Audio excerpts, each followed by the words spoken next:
All right, everyone, welcome back to Representing Equity. I am Dan Kimbrough, your host, and today I'm honored to be here with Amber Viola, who is a fellow podcaster and political advocate and many, many other things. Amber hosts her own podcast called Politics, but Make It Fashion, and does a lot of other things in the community that we're going to learn about today. So I guess I want to sort of begin going back in time a little bit, Amber. Talk to me about growing up in Northeast Pennsylvania and what it was like. We don't have to talk about ages or all those things, but back in the day, what was Northeast Pennsylvania like for you? Hey, so thank you so much for having me on your podcast. I'm really excited. I think you're super talented, such an inspiration for me in kind of like the nerdy black space, and also kind of like the tech space and stuff like that, and figuring it out and anything. So thank you so much for I showing appreciate me that. what I want to do, kind of even from a little bit of a far away. And thank you for having me on your podcast. Oh, I'm looking forward to this. Absolutely. So I did grow up here in this area, but I'm also an Army brat. So this was the last place that I called home. And so I didn't come to northeastern Pennsylvania until I was my last year of high school. Oh, okay, all right. So I had kind of had my formative years and things like that in all over PA. Lived in some Amish country, lived in Jersey for a while. When I first got up here, it was kind of a culture shock. Just because it's so white. But I will say, coming from Jersey up to here, people were so kind and so nice. And I feel like I have a little bit of a different perspective, especially because I didn't live in Scranton. Okay. So being in Gouldsboro is very white, but very sweet. It's like growing up in the Andy Griffin Show. All right. Leave It to Beaver. Like, everybody's parents and grandparents, and everybody still lives in town. A lot of my friends live around the corner from their parents and grandparents and stuff. So there is racism and prejudice and ignorance here. But I think in that little town, it's more about you're from here, you're part of us, you go to school with us, than it was about race. Now, when I left town and when I went to the U, for example, that was kind of my first awakening into oh, I have to pay to get into parties, but wow, the white people next to me don't have to, or I'm not allowed in this party because of that, or in class it's oh, you got in because of affirmative action, or different things like that. And then leaving for the military was kind of a whole nother beast. I had never experienced kind of outright racism, kind of like that. I fought against it especially for my little brother, because black men have it a little bit different than I would here, so his NEPA experience is going to be completely different than mine. But for, being in the military, I was like, where did you guys come from? Because I was like, I know white people. Right. I was raised around them, I was born in it. Where are you guys from? Because you guys are so mean. That's wild. And it was such a shock to me just how, mean people were. And I know that mean probably seems like such a simple term. But, just to go out of your way. Just to, you join the military. Obviously, your life wasn't that great, okay? Because I have, for me, it's if you were wealthy and everything was going well, you would not join the military. Gotcha. Okay? Unless you were joining as an officer. Yeah. You're from a lineage or whatever. But normal everyday people are joining because they need some type of help. So you're doing that to better your life, and then you still are full of hate was just mind blowing, That's wild for me. So that was crazy. And I remember calling my white friends back home from my command and being like, guys, these people are really crazy. What is a coon? Why are people saying that? I don't know what that. Are we going coon hunting? She said, what is a coon? I mean, I grew up here. I know what coon hunting is. I know what that is. I have participated as in being there. Right. With the beer, not doing anything else, But when I was I don't know what you guys are referring to on this. That's wild. That is really Yeah. wild. And I find it interesting that, and you hear from a lot of folks. So my undergrad was in a very small rural white community. And like outside of a couple of folks and places you knew where not to go, like it was Right. the most accepting middle of nowhere. Like we woke up Right. in the spring and like you could smell cow and pig feces coming in the window because the farm right down the street had just laid out the Yeah. fertilizer. So like it was backwoods country, but like legitimately, and again, we had a race riot on campus that happened, but it was like 5 or 6 individuals who blew some stuff up. If you remove them, I was out in the woods in the middle of nowhere in the back country of northern Indiana and had no problems my entire life. And probably Right. had more racism growing up in the inner city and since then when it came to race. But like that picture of, wow, you were in the middle of nowhere in Indiana. Did you feel safe? And it's like, Yeah.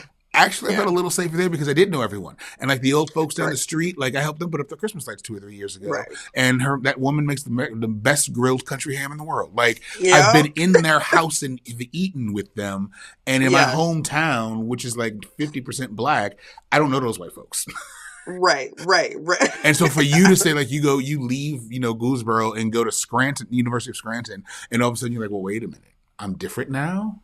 Yeah. But what Yeah. about they didn't think so? And so you're military brat. So before Scranton, then did that help prepare you, I guess, for sort of being sort of the outlier in Goldsboro, and like being that only black family because you're so used to moving around? So like you always It have to sort did. of It did. make yourself Yeah. new again.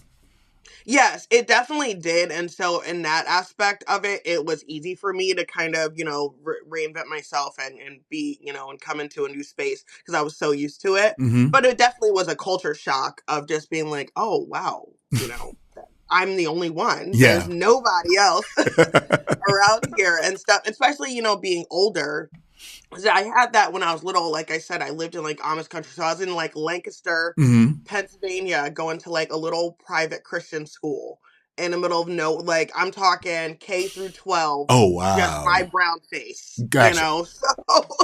So it was so different times and so many different places that had these crazy aspects. But yeah, it was a different, you had a different breed of people. And I think you feel insulated and you feel safe Mm-hmm. and things like that. And I do know, and I'm not saying I don't feel safe in Scranton. And honestly, for the most part, Scranton is pretty fine, Yeah.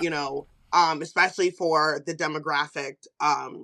77% white and things like that. I think that I think we're doing pretty well. I feel Mm-hmm. like we are making progress and we're moving in the right direction. But yeah, it's always a shock to people when I talk about my little small town. But that's so good to hear that you kind of experience Oh the yeah. same thing. Mm-hmm. No, it is. Yeah. I think it's one of those. It gets lost sometimes. The two things it comes down to. It's more community based. Like sometimes Yes. when there are less people around, it really is about the community bonds and like if I can trust you and you can trust me, we can get through a whole lot of other things. And Right. you don't have that in a lot of bigger spaces. So, and talking about community bonds and those things. So let's transition from there. So you come to Pennsylvania, you graduate, you're in Goldsboro, and then all of a sudden you go and join the Navy. And so, what was that decision like of choosing of all the branches of the Navy, and what was that experience like? So it was not on purpose. My How do you wait? How do you accidentally join the Navy? full disclosure, I depped in, which means that I joined in Scranton, Mm-hmm.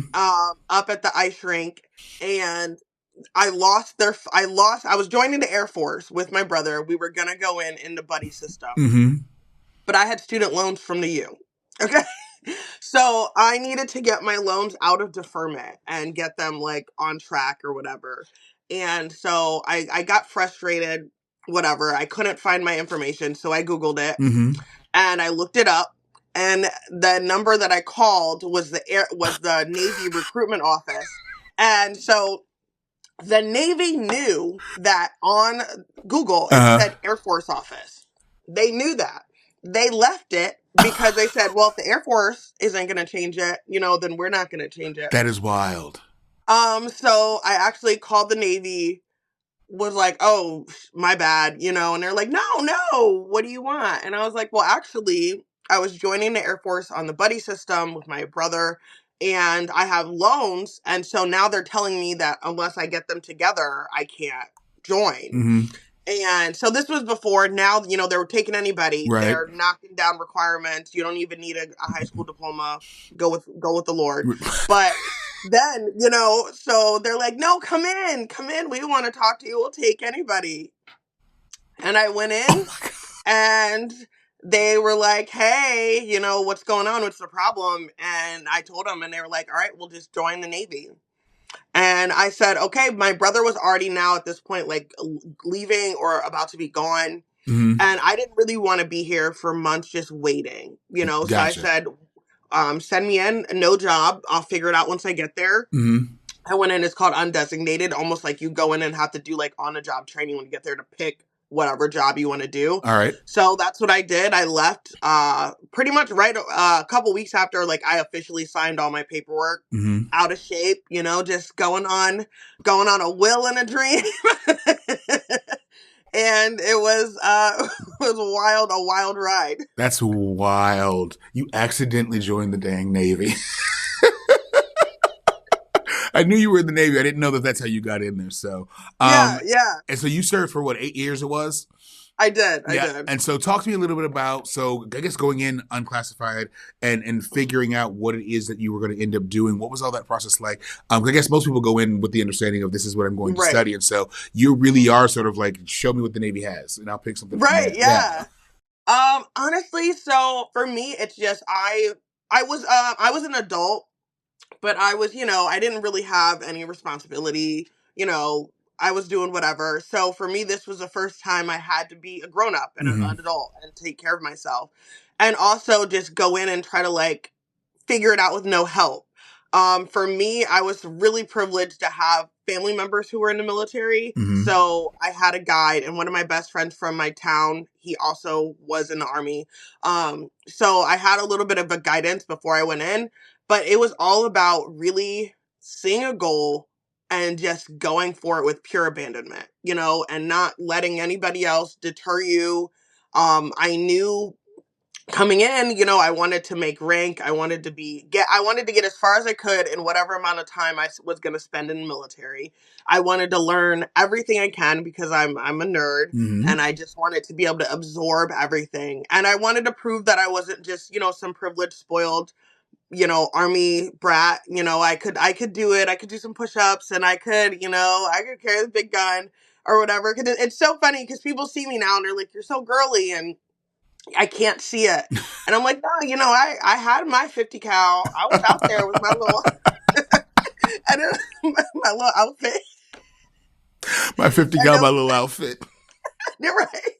But I hated like the bureaucracy, obviously, of the military and everything like that. But then my job itself of when I first came out as a non-classified, we called it undesignated. I Mm-hmm. got to drive the ship. I stood a lot of watch. I was in deck department of bosun's mate, so we controlled a lot of the ship. We painted pretty much the whole ship in Hawaii in a port in like 3 days. Oh, wow. Like little sleep. We had to work from sun up to sundown, and our free time was based on as soon as the sun was down, you can't paint the boat. So we're out there, partying all night, and then coming back at 5 in the morning to Oh, paint the God. boat some more. Oh, God. And everything, and just learning what I could do, Mm-hmm. learning that what I was capable of, and also learning research, how to look things up and kind of what the rules are and how to play the game, because I Mm-hmm. didn't, you don't really know what you're going into. And when you go in unclassified, undesignated, you don't go through A school, which is the school to prepare you for your job. Mm-hmm. So I didn't, I'm going in with boot camp, 2 weeks of seamanship apprentice school, and out to the ship, and then I was deployed within 2 weeks or so. Oh, So wow. yeah. That's wow. That's a crazy turnaround. And I want to come back to that because I feel like a lot of the story of what I know of you is this note of, all right, I'm here now. I guess I have to figure it out, and you find a way to push through that. So I want to come back to that. So, and so now you're in the Navy and you're deployed. What's it like being out at sea all the time and that experience? And again, you mind you, the military and armed services are much more diverse, but again, here you are, a single black woman out at sea all alone, on the ship. What's it like for you out there? I mean, it was that took getting used to. So it's dark. It is a dark that you have never seen before in your Mm-hmm. life. It is a black that is Oh, wow. silent and thick. And so you're just looking out. I mean, and it's endless. You can see the stars. It's beautiful. You see every star in the sky, every constellation. Mm-hmm. Depending on where you are, you're able to look up and see, you're in the northern hemisphere, southern hemisphere, things like that.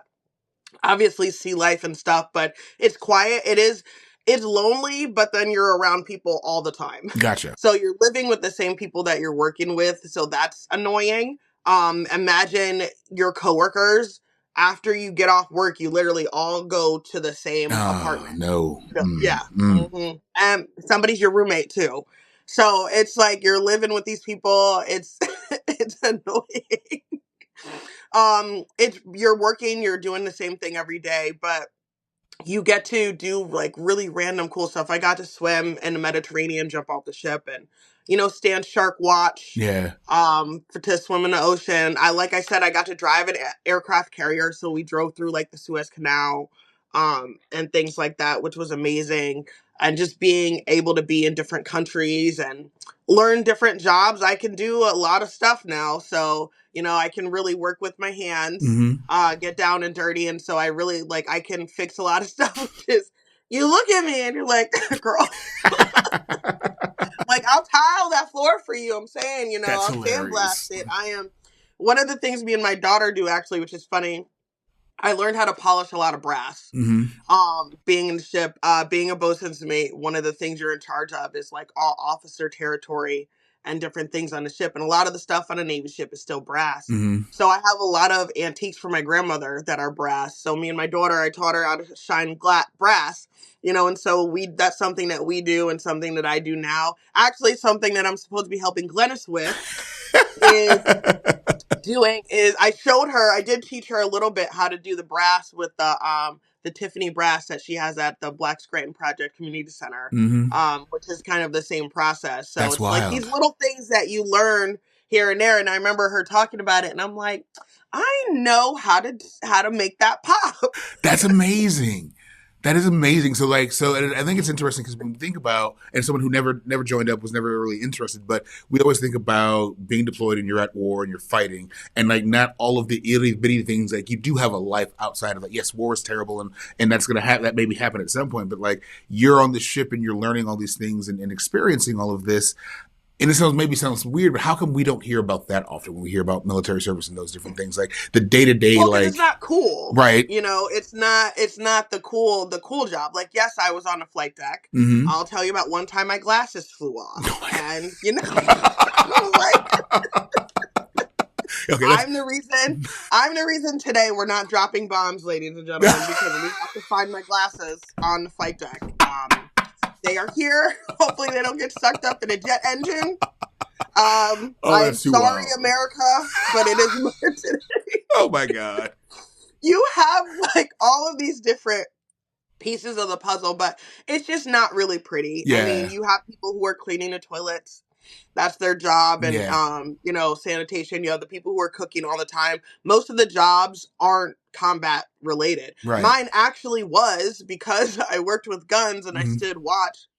So if I wasn't standing on a gun mount with a gun and all my gear and flap jacket and stuff, 120-degree weather, Oof. I was probably sweeping or mopping salt water from something, something very, or cleaning, Gotcha. something very normal. So the upkeep of the ship with the salt water and erosion, obviously you always are cleaning something off and stuff. So it's not pretty. And most of with other branches, you also only do your job. Mm-hmm. So, fun fact, guys, a little bit of history. Because of Pearl Harbor, the Navy stands 24-hour duties, which means there's never any time that there's nobody on the ship.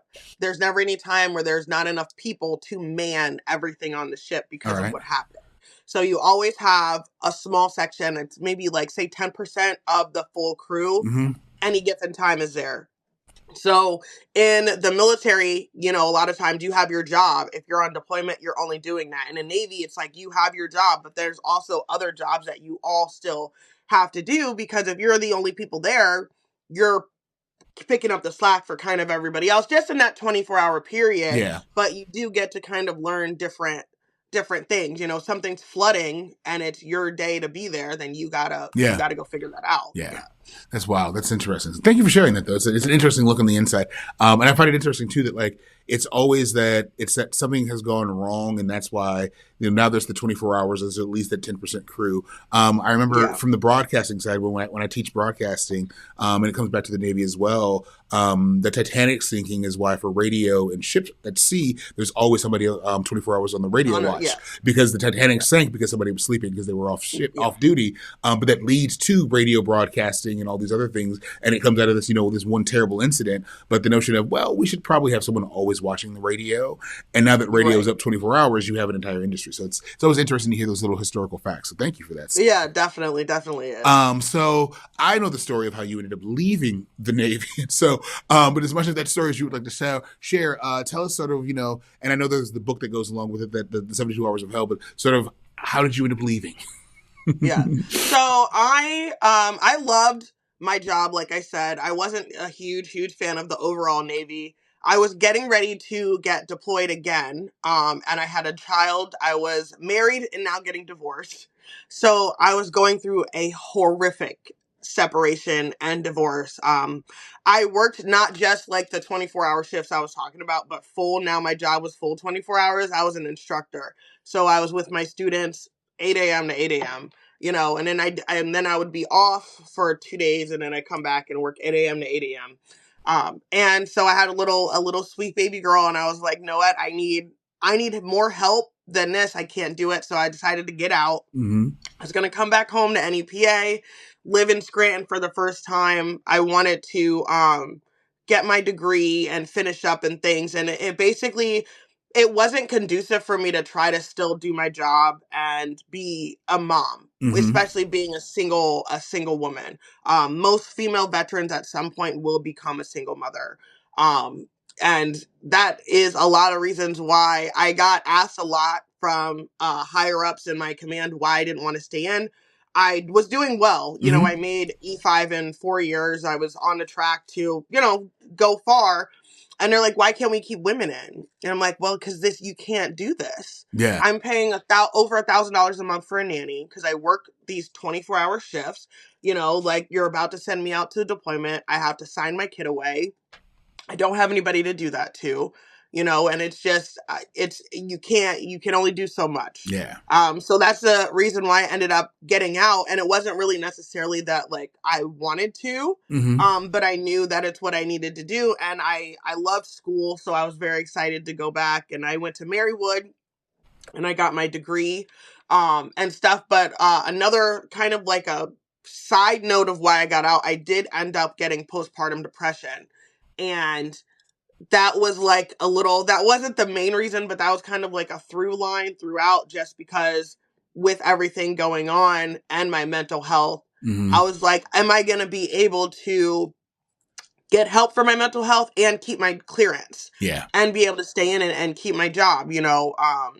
I started taking medication, and I remember I had a student start taking the same medication, and I had some instructors like, this person's taking that Lexapro and it's dangerous. They're crazy. And I'm like, Oh. ooh. I'm like, that's the only reason why I'm here.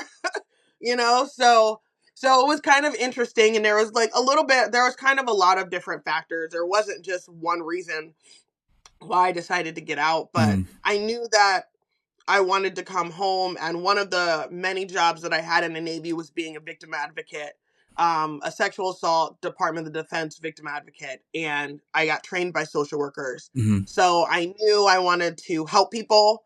I knew I wanted to serve still, along the same line of service from the military and stuff like that. I didn't know what I was going to do or where I was going with it. I knew I was coming home, was going to go to school and be a social worker, and like, well, I'll figure it out. Yeah.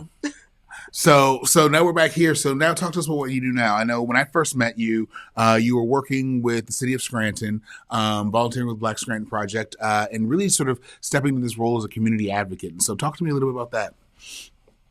So for me, I didn't know what community advocacy was. Mm-hmm. I had an idea of what I wanted to do, and that I wanted to help people in my community. Kind of like the really simple, broken down version of it was, I grew up a very privileged life here in NEPA.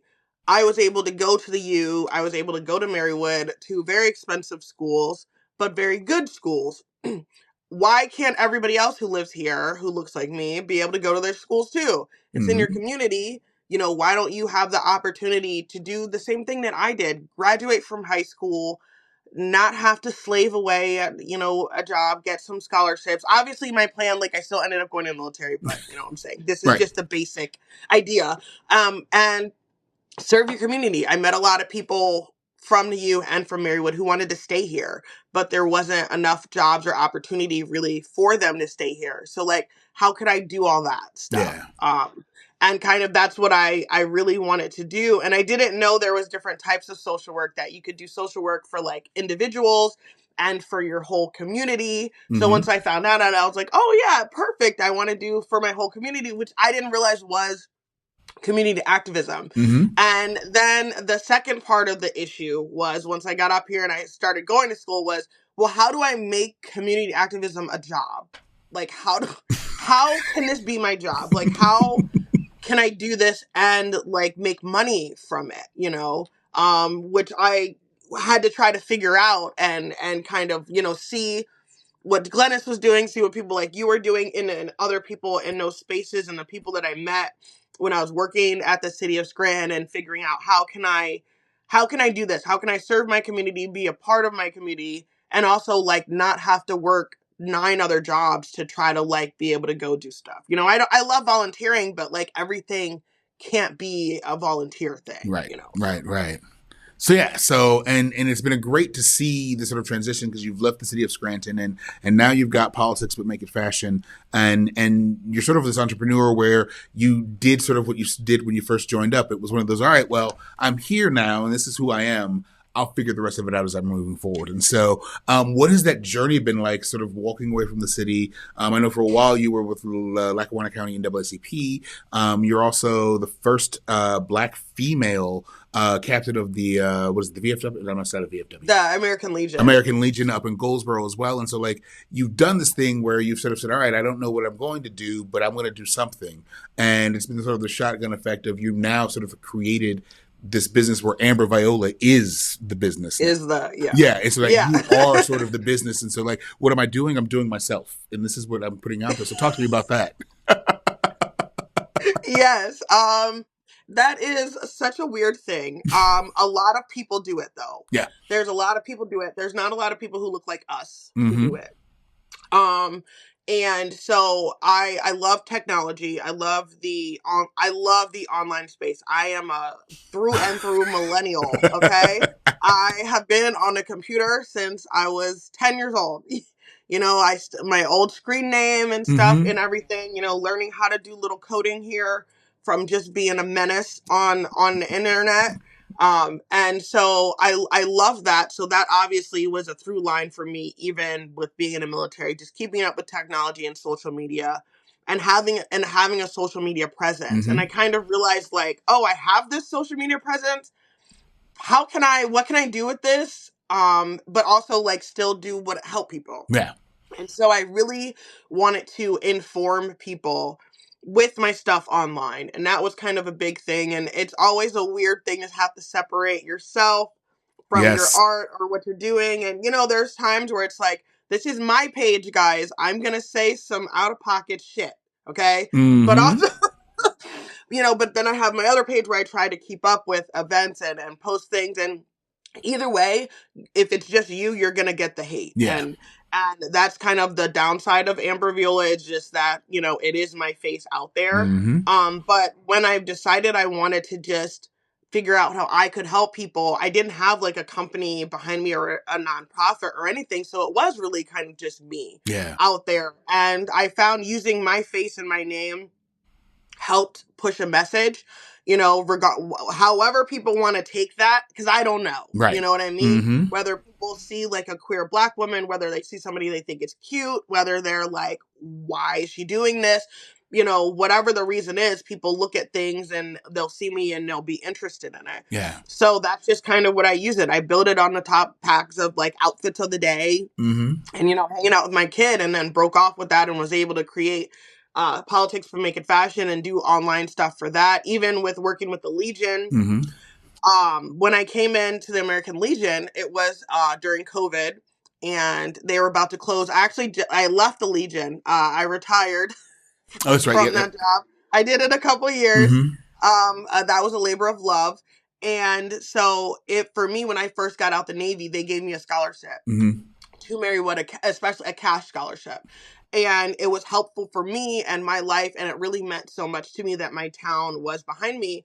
And so I found out, like, we didn't even have money to give scholarships to people. And that was one of the things that I'm like, hey, this is part of, like, did I need the scholarship? Yes. Were there probably other people who were less privileged than I did who probably, but they should all have that opportunity Right. to be able to get those things. So, they needed help. And they asked me, and I was like, I don't know the first thing about running a nonprofit, but I did come from where I ran a barracks, Mm-hmm. and I ran a barracks with 600 students in it, and I had to do paperwork and, life insurance and all kinds of different stuff. So it was taking kind of the little pieces that I had already and kind of trying to put them together. But also, working with the IRS and calling them on the phone and saying, we're behind a couple years. You guys see that? You're trying to do some stuff, but ma'am, I have no idea what is going on. Can you please break it down? Me and that lady at the IRS, woo. I will say, guys, a lot of times being kind of upfront with people and telling them, hey, I'm new to this space, I'm coming in, you get a lot of people who are very willing to help you, because that's the question I get a lot too. Now, there are people who won't. The lady from the IRS, she was an unwilling participant in my struggle to get the American Legion back on track. An unwilling It was participant. because she did not understand why I would be in that space and not know what I was doing, you know? But for the most part, people, she worked with me and she Mm-hmm. worked with us. And I said, I'm trying to pay you. So, Right. you're literally just trying to figure it out. So in doing that and working with the Legion and working with the city, I met a lot of veterans. I met a lot of people. I realized there was like this need, especially for female veterans, queer Mm-hmm. veterans, especially right now. Right. There was a gap in services, a gap in help with people, with mental health, especially. I talked about how I had postpartum. So dealing with that as a veteran, as a woman, as a Black woman, most kids that are homeless are LGBTQ plus kids. Mm-hmm. So there's so many little holes and factors and things and my brother always talks about filling, different blocks, oh, you fill a lot of them, and just trying to individually take all those things and figure out, like, okay, well, I'm now at the Legion trying to do this, so how can I help other people, and how can I do this and Mm-hmm. and do that and figure it out. And when I was at the Legion, people knew who I was, my maiden name, Mm-hmm. but people knew who I was. I grew up in the area, so I had that name recognition already. Yeah. So I was able to use, like, Amber Viola, commander of the American Legion, now as a push forward. So when I'm sharing things online, I'm doing things. I had so many friends who are like, I live in California, I follow your Legion, and in Gouldsboro, Pennsylvania, What?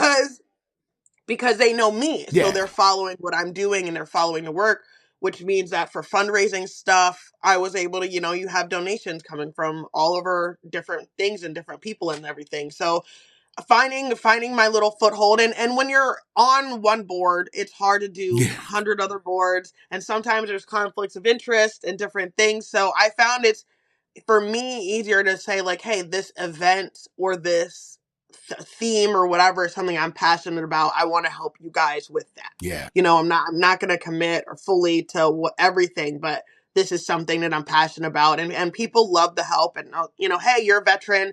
Can you help us with this veteran aspect of Mm-hmm. it? Yes, absolutely. I get a lot of calls from people who are running for office right now.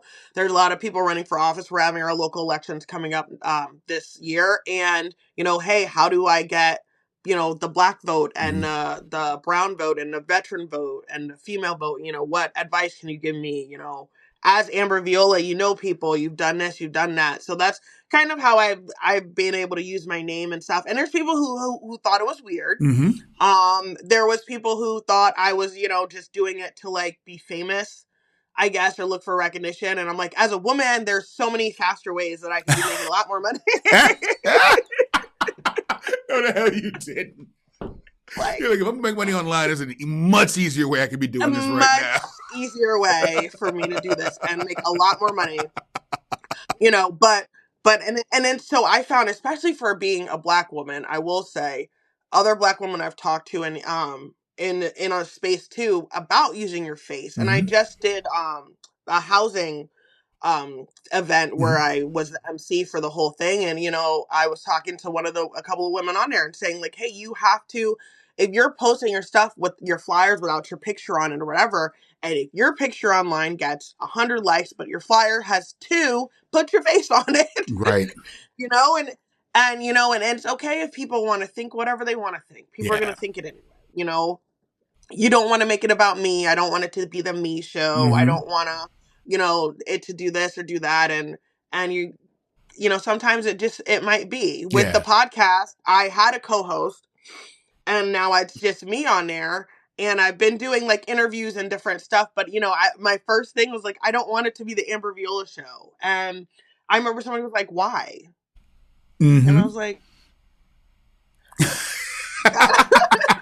Well, and I want to talk about that because I went through the exact. I mentally, I'm still always going through the exact same thing. Well, it's not about Dan Kimbrough. Well, why not? Like they're coming to see you. Can you talk about being from a marginalized group and filling all these different boxes? That notion of we always second guess the idea that we can be the face of it or that we should be the ones out here leading it. When you look across the aisle, though, it's like, well, but they are doing it and they're doing it poorly, but they're making all this money. Yet for us to do it, we have to sit and literally hype ourselves up to enter this space where realistically you were already here. Like you were already the social ambassador for this region and doing these things. You just didn't step into the role. Talk about why we have so much trouble internally doing what other groups are already doing anyway. ooh, I think it's a long history of just making ourselves small. Mm-hmm. I didn't realize that I was doing that for a very long time. Mm. And I got called out by people who love me and friends and guys, who said you make yourself small, you make yourself not as smart. You kind of have this image that you'd put off to people about who you were, and once you get to talking, that's not it. Yeah. And you don't want to be conceited. Mm-hmm. I know that's a huge thing. And this be the center of attention. I remember growing up, it was like, oh, you always want to be the center of attention. You always want to be the center of attention. No, I just am the center of attention. But it took Ooh. me a really long time to like Oh. realize the difference. Oh, you said a word. No, I am. I don't want to be. I just am. But and I think for especially like Black women, and even just, Black men, I see it. Mm-hmm. I see y'all when y'all walk into a room and everybody's like, that's what it Yeah. is. And whatever reason you got that hook for people to be able to do that.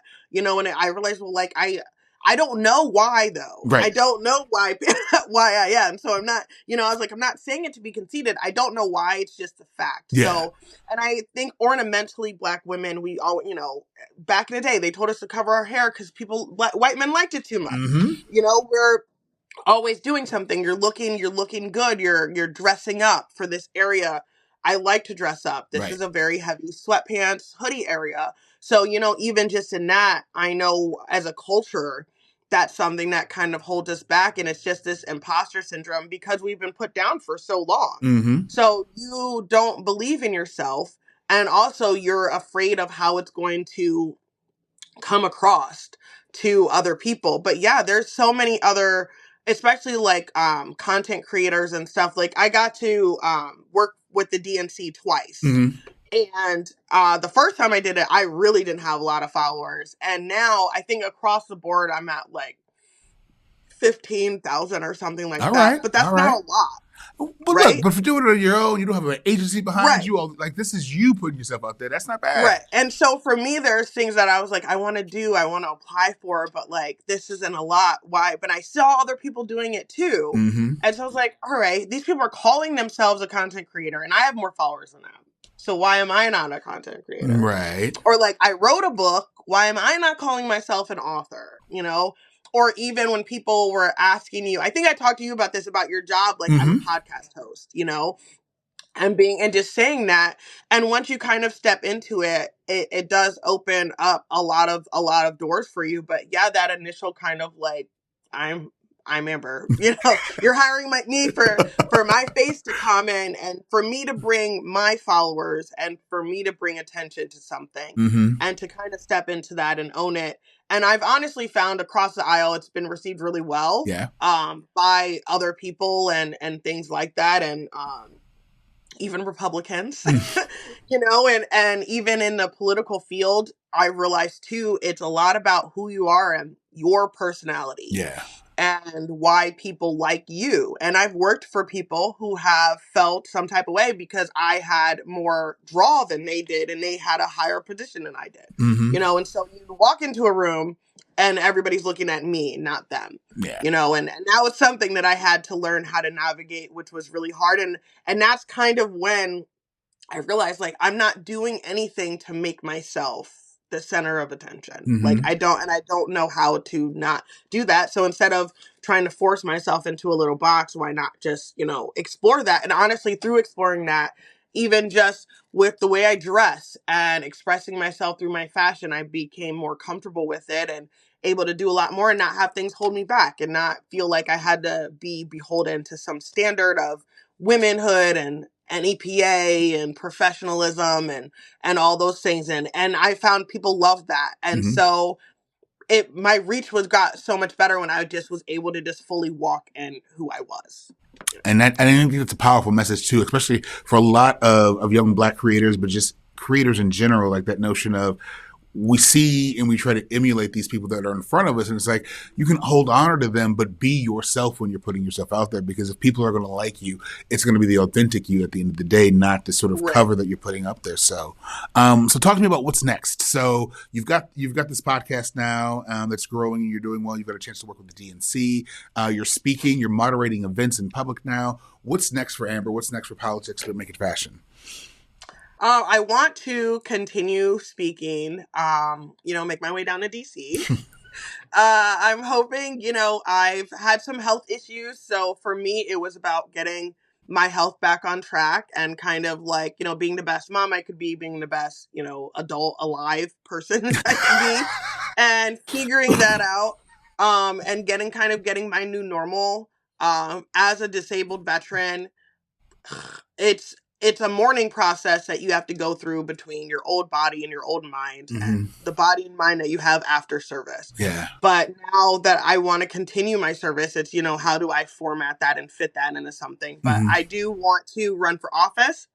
I do want to continue to help veterans and really help revamp the VA, help veterans with their disability and things that I already do right now. I am working on another book. Mm-hmm. It is that one's more focused on my health issues from the Navy. Mm-hmm. A lot of us I found from my ship specifically are really sick. Mm-hmm. And so using my social worker brain, figuring out kind of any patterns and things that I see and collect some data and just, share our story about what it's like to come out and, kind of almost be like you're retired, but you're young, Mm-hmm. you look healthy, and how do you kind of navigate that and stuff and everything like that. But also, I really would love then to open up a space for women here. There's no like emergency women's shelter Mm-hmm. for women and children in Lackawanna County. So if tonight I needed a place to go with my daughter, there's no place. Yeah. So that's something that I really want to work towards and work on. So that's local, big picture. I need us to legalize marijuana for veterans. That's something that we really gotta work on. That's something that I honestly was working with the formers, Casey Mm. and Cartwright. I know. That I know.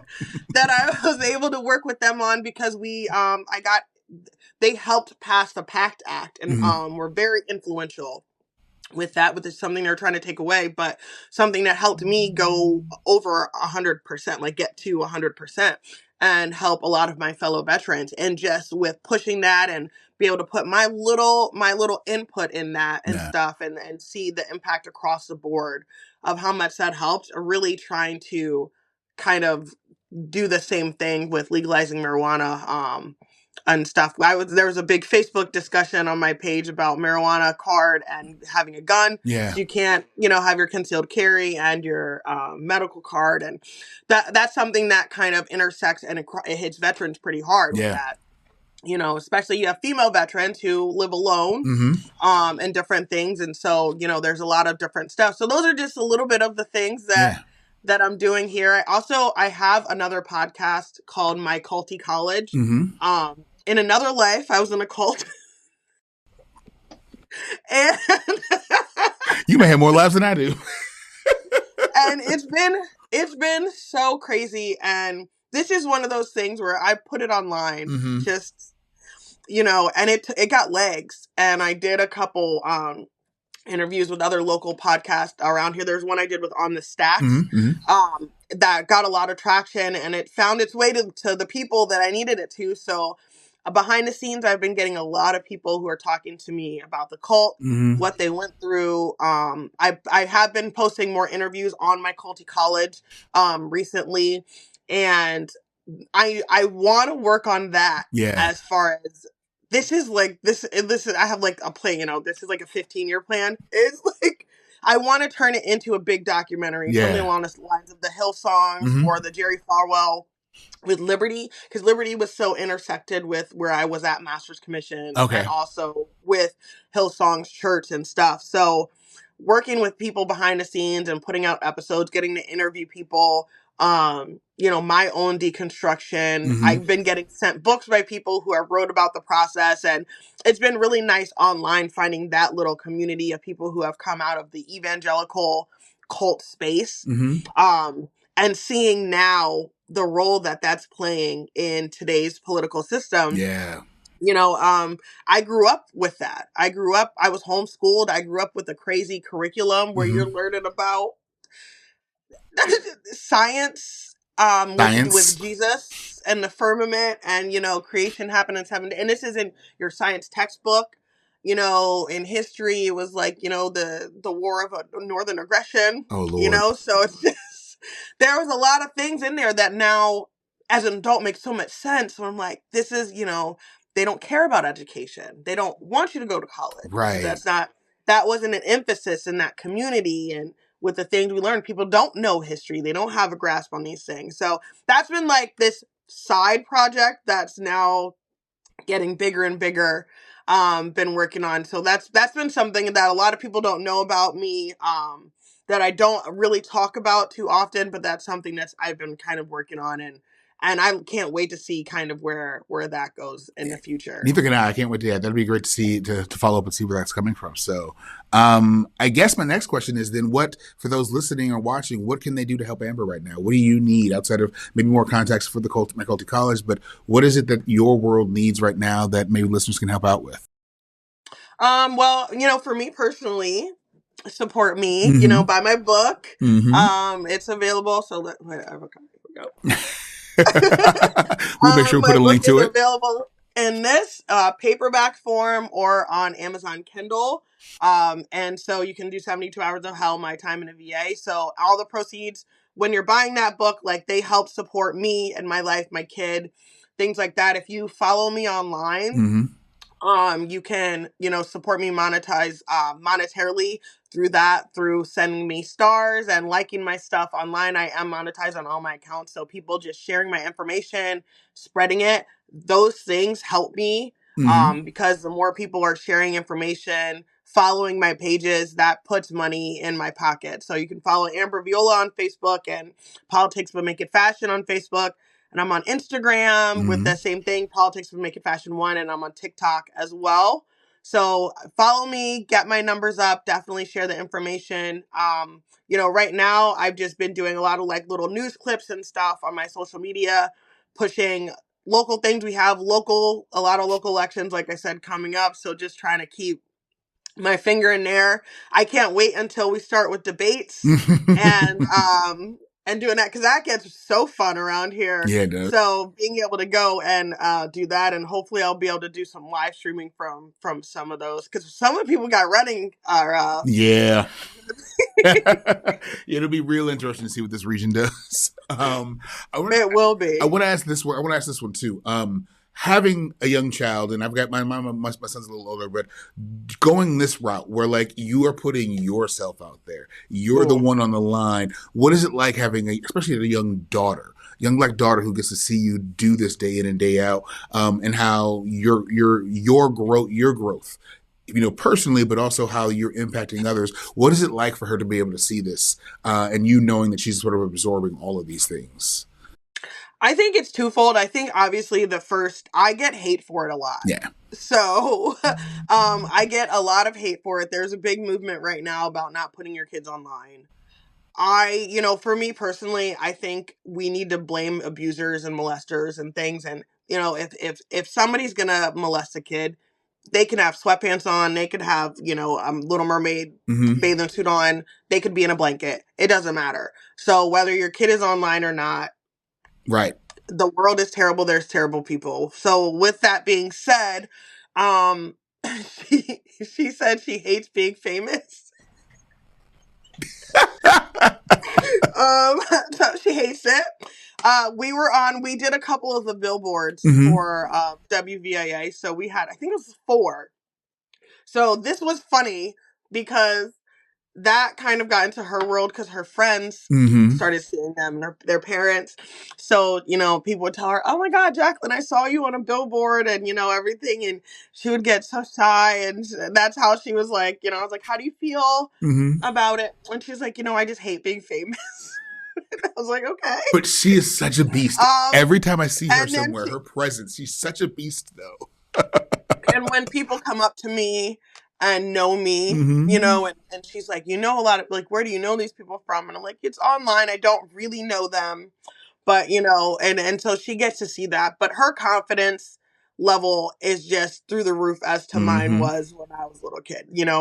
She thinks she can do And anything. she And can. it's just so wonderful to be able to see her walk in that, because she does see me do this, Mm-hmm. and she does see that, and she knows that, like, you can be good at something, Mm-hmm. and it's okay to say you're good. It's okay to say you're the best. Yeah. It's okay to say you're smart, and her knowing that, and different stuff. And I mean, because of people knowing me, people know who she is too. Yeah. So, she has her own little following and stuff, and there's so many people who will come up to her too, and and see her and be proud of her, and because of me, and a little nepotism, Mm-hmm. she gets to do some really, really great, cool stuff. And she's got to meet Biden and Mm-hmm. President Obama, and different things like that, and go to the governor's mansion, and be at the White House and things. So it's been wonderful to watch her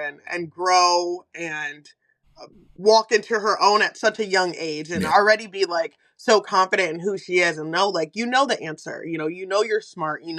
Don't be afraid to do things and everything. And I just, a little story, she was going to the art room on Penn Ave, and I started her early, and I kind of fibbed a little bit to get her in because she was 3 and she had to be 4, Mm-hmm. like, and I remember we're in there, and I'm nervous that she's gonna, because she was so little. And the lady's like, "Okay, what animal is this?" And she's like, "It's a hippopotamus." And I was like, "All right, I'm leaving. You're fine. You're fine. Thank you. Bye." It's like, and the teacher looks at her. She's looking at me and said, "I don't." Like, yeah, I know what a hippopotamus is. Did I know that she knew, like, Right. no, so it was, and I was like, "That's right, walk in that." And I'm glad I can be a part of that, and Yeah. do something.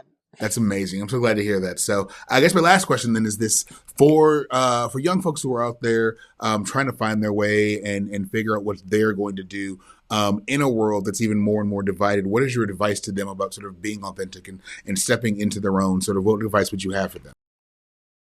It's not always gonna be easy, and everybody's not gonna like you.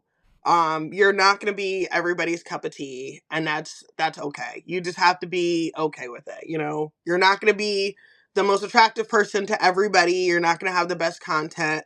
And I think you have to, for me, I realized, I just have to walk into my weirdness. And those things about me that I didn't like, or whatever, or things now that I'm doing. So from when I was little, and I asked a lot of questions, Mm-hmm. and I'm sure I was very annoying. And I talked a lot, and now I talk, and I get to ask people questions all the time. And that's kind of like, what my job is. When I was little, I used to dream about giving speeches at the Oscars and, being an EGOT. Yeah, I never acted in my life, but I was like, one day. We got time And still. all We these got things. And time. so it's like, as a little kid, those things that you're thinking. I just got to interview this Black veteran, and he was an artist, and he wanted to be an artist when he was a little kid. Went on a whole journey, came back, he's an artist. Mm-hmm. So it's like those things that you're thinking of, and you want to do, and walk in that, and figure it out, and then honestly figure out how you can live with doing it. Because for a long time I didn't know how to talk and make money and be able to support myself and support my family. So you have to figure out how to really do that, and it's going to look different for everybody. And I never thought that this would kind of be my life and my journey and different things. And it's not going to look the same way, and sometimes you really have to just do it. Yeah. If you want to try something, you got to just go for it. And it's not going to be perfect. You don't have to be perfect. You can have learning disabilities and still write a book over here. You can have whatever type of mental health issues you can have, and you can still be a public leader and an activist and different things. Nobody's going to be perfect with it. And so you just have to take those things and, like, not learn your limitations, but figure out how to work among them. Yeah. So, all right. Well, Amber Viola, author, podcast host, mother, veteran, social activist, community organizer, and continuing to grow as time goes on. I want to thank you for your time this afternoon. This has been an amazing conversation. So, thank you so much. Thank you. All right. And for those listening to Representing Equity, we will be back soon with another great conversation. So please make sure, if you're not, subscribe now and follow us on Facebook and YouTube as well. So thank you all for your time today. This podcast is sponsored by the Connect program, the entrepreneurial and economic development arm of the Greater Wyoming Valley Chamber of Commerce. Our goal is to ensure that all entrepreneurs, startups, and existing businesses have access to free resources, providers, and facilities needed to grow in northeastern Pennsylvania. We leverage our partner network to align innovation, strategy, and accessible resources that meet the needs of the business community, providing them with all stages of education and technical resources to start up or grow. Through the click of a button, we allow any business to request services including business plan assistance, financing, workforce solutions, transportation strategies, academic industry partnerships, work-based learning experiences, entrepreneurial mindset and exploration, and more. For more information on Connect, please visit our website at wyomingvalleychamber.org.